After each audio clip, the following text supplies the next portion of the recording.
G'day closet nerds.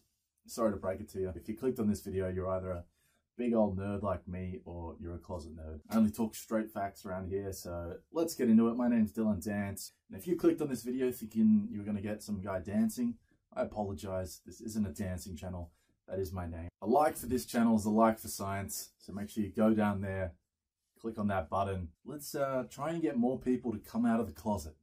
Come out of the proverbial nerd closet. It's now cool to be a nerd. Like, science is cool. It's cool as shit. So let's get this video around, spread the word, and let's watch some Rick and Morty.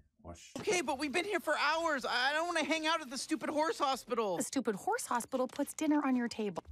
What's this thing in the middle of the room with the hole in the end? That's a breeding mount. The nurses use it to collect reproductive material. Isn't science a wonderful thing? Fruits of science.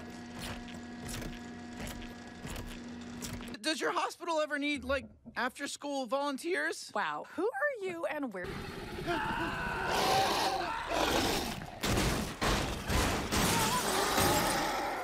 Well, it's not Rick's fault. It's space sperm.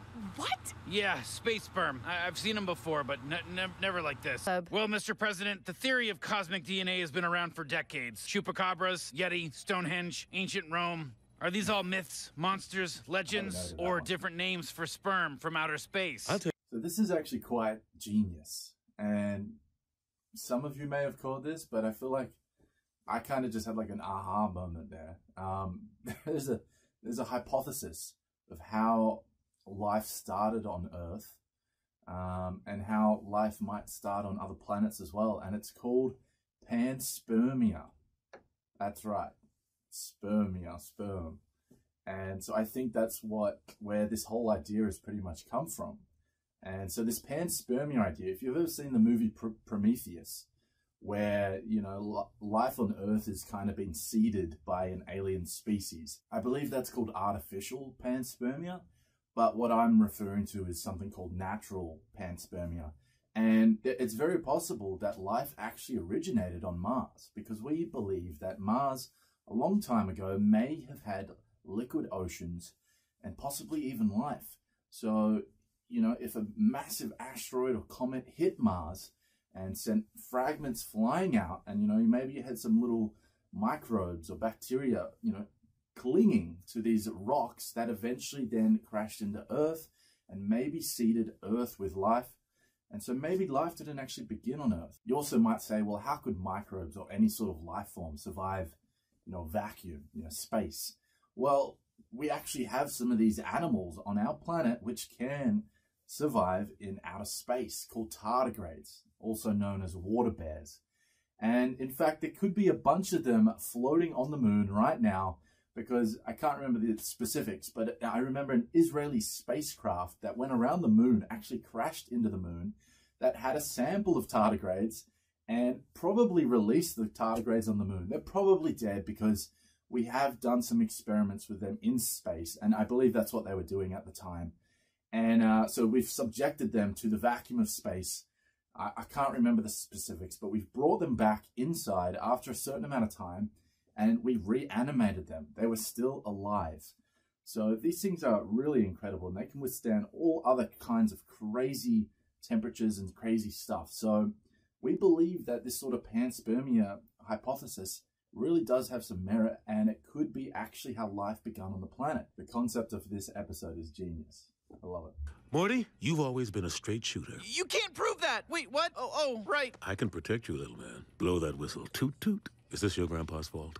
Here's what I know, sir. This is the greatest country on Earth. It invented apple pies and lasers. Keep talking. And that's... Relax. I'm not going to go on a 5-minute tangent talking about lasers. Or am I? I'm really reaching here. I just recalled another fun little fact. There's nothing to do with actual pi, but you know the number pi, 3.14?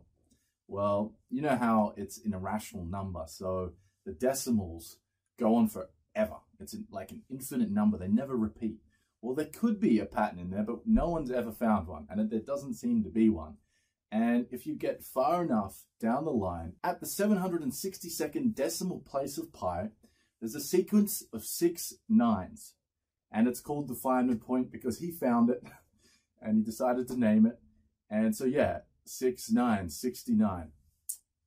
What a guy. That guy over there, Richard Feynman, Nobel Prize winning physicist from America. Before we move on and watch more, I'll give you a quote about pi. Not the number pi, actual apple pie. And it comes from Carl Sagan, another one of my heroes who's also American. And he said, if you want to make an apple pie from scratch, you must first invent the universe. Sperm are instinctively heading for America's... Don't high road us, lady. It's where they went. Now, how do we deal with these orgazogoblins?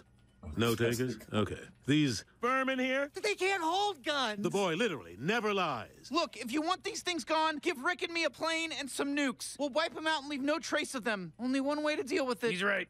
I'm a scientist. Fair enough. Blow him to hell. I'm a scientist. You can fix anything with some nukes. You've probably heard of how Elon wants to terraform Mars. He wants to make it, you know, look a bit more like Earth. And he plans on doing that by dropping some nukes on it. It would actually work. It's a great idea. I back it. But I don't think anyone's going to let him do it, unfortunately. I'm sorry, but what the hell are we calling them? Fine, I'm dying, so I get to pick the name. Krispy Kremes with a C! I hope Krispy Kreme donuts come out with like a new themed donut. I mean, I doubt they will, but that would be pretty genius marketing. Sorry, Houston, I thought I heard something. Negative on our end. No, wait, there's something big, and it's coming right at you! Dear God, no, you can't be real! Explorer, what is it? What the hell do you see? My conscience. Explorer, are you... That's genius. Did you catch a reference there? That's 2001.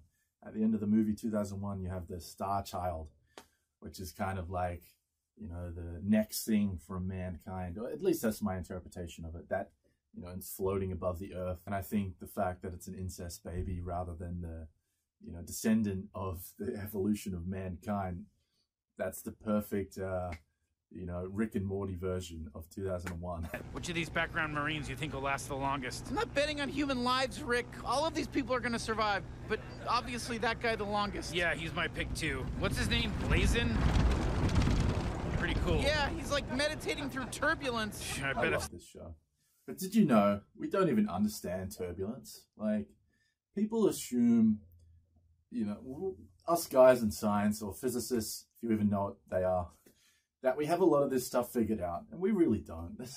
We really don't know much about anything, especially turbulence. It's one of the big open questions. So, yeah, next time you're on a plane and we hit turbulence, we don't actually know how to sort of model it in an accurate way, which I've always found fascinating, especially when I found out. I was like, hang on, we don't know what it is? I mean, like, obviously it's, you know, air moving around in complex patterns, but we can't describe those patterns with math at the moment. Morty, don't f with me. What the hell's going on with you? I think I know exactly what's going on here. Kidding. This shit is totally random. Let's keep moving. Literally every physicist ever. We totally think we know what's going on occasionally, and then we realize this shit's totally random. We have no idea what's going on. None of you have an idea? I do. That's right, me, the girl. Gentlemen, what do sperm... You want to control giant sperm, you need a giant egg. Wait a minute. Sperm are hunters, enlarged ones. They'll head right for it. Get MIT on the phone and get this guy a Nobel Prize. You became a woman today. Oh, that's so true. Have you ever heard of a woman called Milena? You probably haven't, but you've probably heard of Einstein. And unfortunately, Einstein worked very closely with this Milena, which was his first partner.